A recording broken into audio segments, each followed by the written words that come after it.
Tentu saja ketika ada kabar Mesut Ozil ke Indonesia, media gempar dong. Kita semua insan sepak bola gempar, kita semua penasaran. Apakah ini hanya sebatas rumor? Apakah ini hanya sebatas candaan, guyon kayak gitu? Atau sebenarnya Rans ini serius nggak sih memboyong Mesut Ozil? Tapi sebelum itu, kita juga harus tahu berapa sih nilai pasar atau gaji Mesut Ozil. Ozil bisa menyumbangkan ilmunya ya kepada pemain-pemain Indonesia, bagaimana dia bisa menjadi contoh, bisa menjadi teladan, bagaimana cara dia bermain, bagaimana cara dia memberikan assist misalnya, atau bagaimana cara dia latihan bisa ditiru oleh pemain lain gitu. Jadi motivasi lah, suntikan motivasi.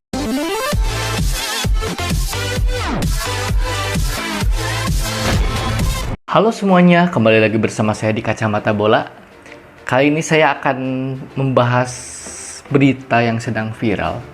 Berita di sepak bola tanah air, berita di sepak bola Liga Indonesia, yaitu kabar mengejutkan dari Rans Cilegon United atau klub yang dibeli sahamnya oleh Raffi Ahmad dan Rudy Salim. Kabar mengejutkan itu terjadi beberapa hari yang lalu lah kurang lebih. Mereka ingin memboyong Mesut Ozil ke Rans Cilegon. Tentu ini menjadi kabar yang menggemparkan, kabar yang menjadi headline di semua lini masa, baik sosial media ataupun media-media konvensional. Kemudian juga beredar kabar juga tentang bagaimana Raffi Ahmad telah menjalin komunikasi dengan Mesut Ozil. Lalu juga kabarnya biaya transfernya dan lain-lain. Tapi sebelum kita membahas detail itu, saya akan sedikit membagikan atau men-share data atau statistik Mesut Ozil selama karir sepak bolanya ya. Mesut Ozil pertama kali mengawali karir profesionalnya di level senior itu bersama Schalke 04. Bersama Schalke dia bermain 30 kali tapi tidak mencetak gol. Kemudian di tahun 2008 dia dibeli oleh Werder Bremen sampai 2010, 71 kali pertandingan, 13 gol. Dan puncaknya setelah Piala Dunia 2010 dia dibeli oleh Madrid. Kemudian di Madrid bermain sampai 2013 selama 3 tahun dengan penampilan 105 kali dan mencetak gol 19 kali. Kemudian tahun 2013 ia hijrah ke Arsenal dan bertahan selama 7 tahun dari 2013 sampai 2021 dengan 184 penampilan dan 33 gol. Kemudian tahun 2021 ia pindah ke Fenerbahce Liga Turki dengan 26 penampilan dan melesatkan 7 gol. Kemudian di level timnas tahun 2006-2007 dia dipanggil oleh timnas Jerman U18 bermain 11 kali dan mencetak 4 gol.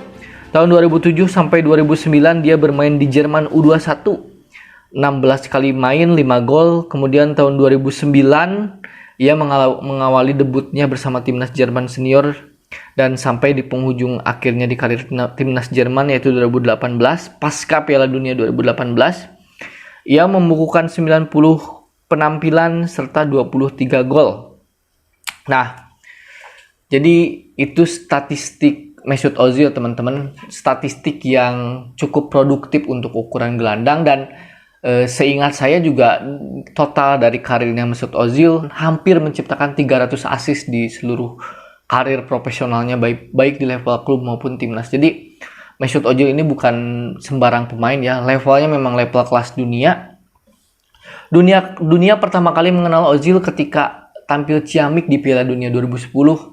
Dia menciptakan assist, dia menciptakan gol, dia memberi warna yang berbeda terhadap permainan timnas Jerman. Posisi terbaik Ozil tentu saja sebagai playmaker atau dia biasa berdiri di belakang dua striker. Di playmaker lah istilahnya gitu ya. Kemudian saking hebatnya Mesut Ozil ini diakui sendiri oleh mega bintang Cristiano Ronaldo. Ketika 2013 Ozil akhirnya hengkang ke Arsenal, Ronaldo marah dan dia berkata bahwa Ozil sangat mengetahui cara main saya. Ozil tahu pergerakan saya dan Ozil tahu kemana dia harus mengumpan bola gitu. Jadi Ozil ini pemain yang cerdas. Dia kerap kali mengirimkan umpan-umpan ajaib, membelah lautan, membelah pertahanan lawan. Dan Ozil wajar ketika pemain-pemain dunia bahkan memuji dia sebagai pemain yang jenius gitu.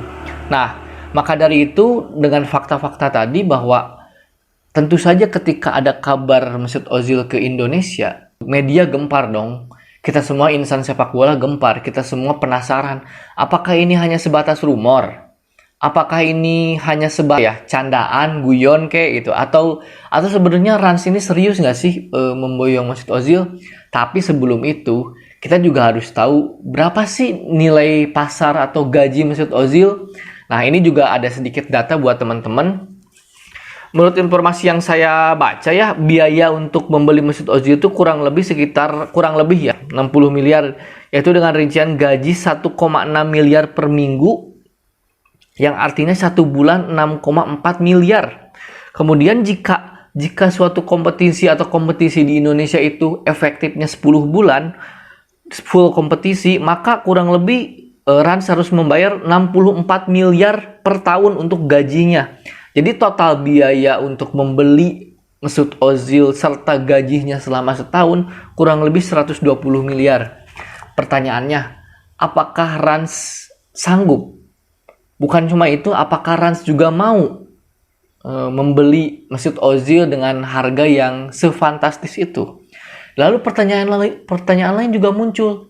Apakah dengan memboyong Mesut Ozil itu menjadi garansi kepada Rans Cilegon FC langsung berprestasi di Liga 1? Itu juga jadi pertanyaan. Nah, mari kita sedikit bahas.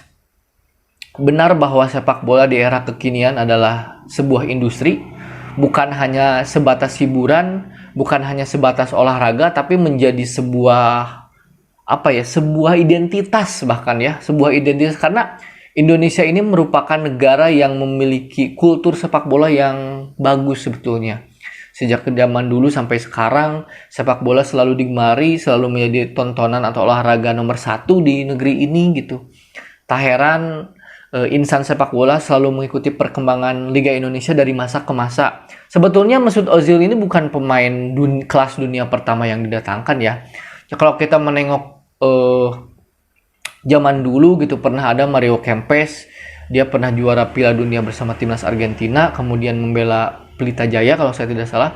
Kemudian juga ada Roger Milla, bintang Kamerun yang bermain di Piala Dunia juga, membela Pelita Jaya juga. Kemudian juga yang terbaru kemarin di edisi 2017 ada Michael Essien dari Ghana yang membela Persib. Dia juga lama memperkuat tim-tim besar Eropa.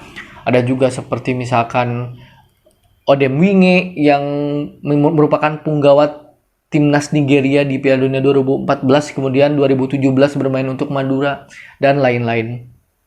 Nah, namun Ozil ini bagi saya ya, di antara deretan pemain tadi, Ozil ini mungkin salah satu yang terbaik ya, karena dia membawa Jerman juara Piala Dunia, dia juga berprestasi di klubnya, dia membela Real Madrid, klub terbaik di dunia, dia juga membela Arsenal, dia juga menciptakan banyak gol dan assist. Jadi wajar apabila berita ini beredar, media-media luar pun bahkan memberitakan, media Turki bahkan kencang merumorkan isu ini gitu, isu bahwa Ozil akan pindah ke Rans.